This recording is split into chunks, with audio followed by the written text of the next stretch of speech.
What's up, guys? It's Jonathan with One Big Impact. Pretty cool backdrop, right? That's the Acropolis in Greece.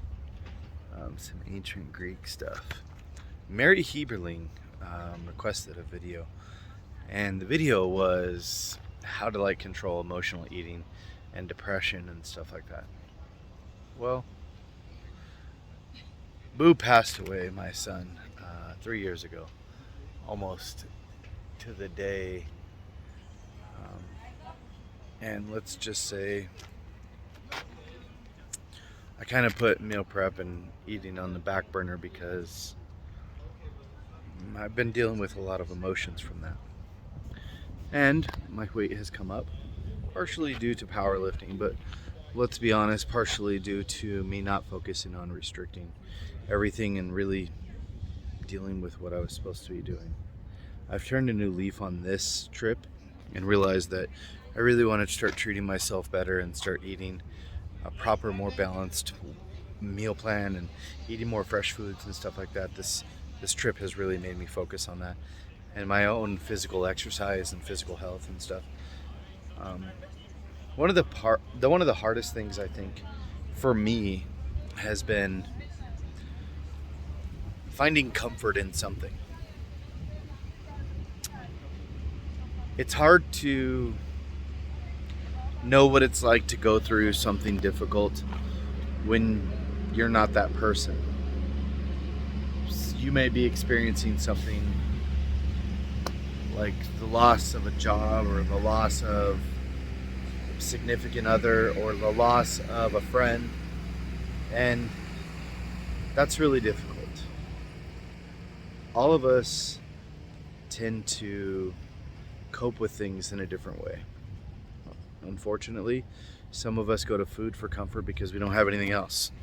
And I know that sounds shitty or whatever, but I've never been of the whole food addict thing or anything like that. But I do believe that when you don't feel mentally in it, you definitely don't care if you gain a few pounds, and you don't really give a fuck if you stop and get a hamburger or a Biggie Bag or a Taco Bell on the way home or grab a fucking pizza. That shit takes a back burner because we don't feel good mentally, emotionally. And if we don't feel good mentally and emotionally, who gives a fuck what we look like physically?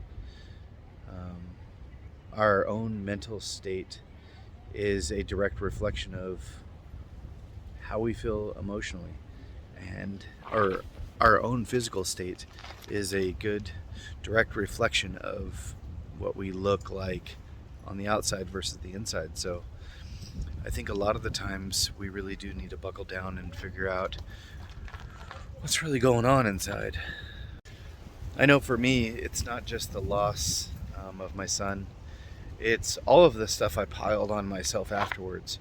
Moving out, taking on a business, um, still trying to travel, and all these stresses financially, emotionally, and everything. And the biggest thing is just scaling back and saying, oh shit, what do I need to change? What do I need to work on? And what is just one thing today that I can do? And I think that would be my best advice is, what is one thing today that you could focus on doing better for yourself?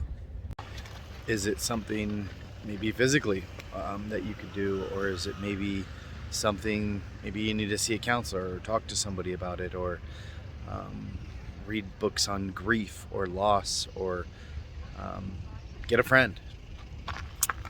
I have, and I didn't used to, and I'll be honest, that person gets me through a lot. And sometimes just getting out there and meeting with new people helps a ton.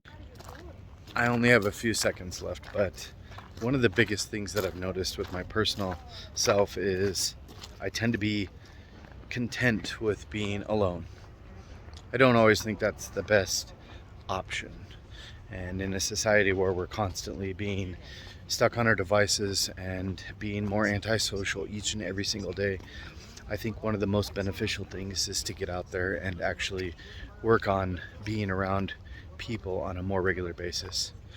So if you don't have friends, find a community online where you can talk to people. And if you're in the group, talk to us. It's okay.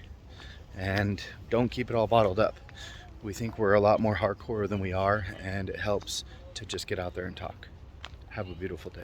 One more note, because I know, I can never shut up. Don't be afraid to seek help.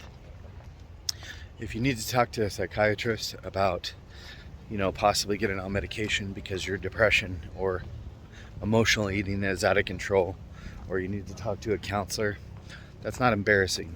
I know that some of the different age groups and generations have a really negative stigma around that type of thing, and it's important. It's you. You're the only fucking one that you got to be around with for the rest of your life, so take care of it.